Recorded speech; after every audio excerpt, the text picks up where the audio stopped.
மார்க்கத்தின் கடமைகள் 5இல் இறுதியாயானதே, பாவங்கள் போக்கி எம்மை குழந்தையாய் மாற்றுதே.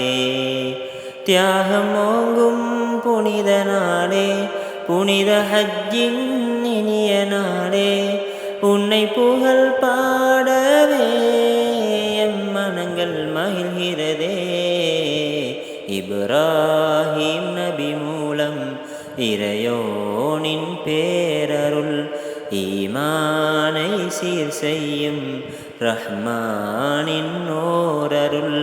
இப்ராஹிம் நபி மூலம் இறையோனின் பேரருள், ஈமானை சீர் செய்யும் ரஹ்மானின் ஓரருள்.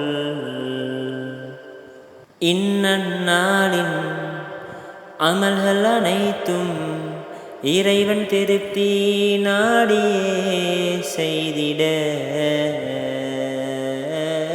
இறைவனின் தோழர் நபி இப்ராஹீமின் குடும்பம் செய்த தியாகத்தை உணர்த்துமே.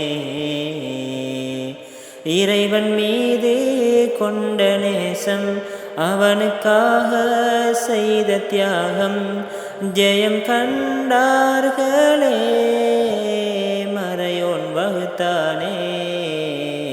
இப்ராஹிம் நபி மூலம் இறையோனின் பேரருள், ஈமானை சீர் செய்யும் ரஹ்மானின் ஓரருள். இப்ராஹிம் நபி மூலம் இறையோனின் பேரருள், ஈமானை சீர் செய்யும் ரஹ்மானின் ஓரருள். துல்ஹிஜ்ஜாவின் 10ஆம் நாளில் ஈகை பொங்கும் இனிய நாளாயாகுமே.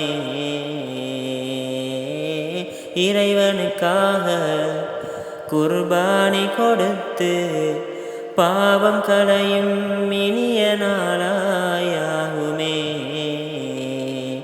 வசதியுள்ளோர் காபா நோக்கி ஹஜ்ஜின் பயணம் சென்று மீள, பாவம் கரைந்தோடுமே மனமும் மகிழ்ந்திடுமே.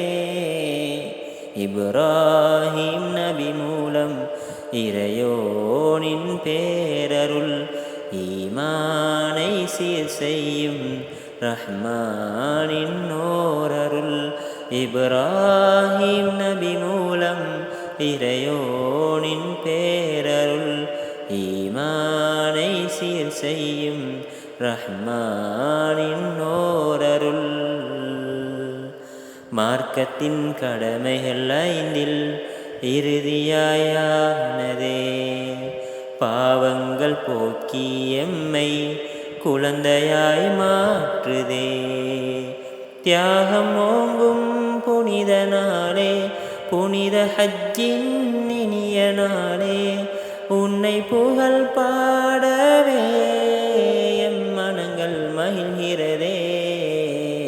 இப்ராஹிம் நபி மூலம் இறையோனின் பேரருள், ஈமானை சீர் செய்யும் ரஹ்மானின் ஓரருள்.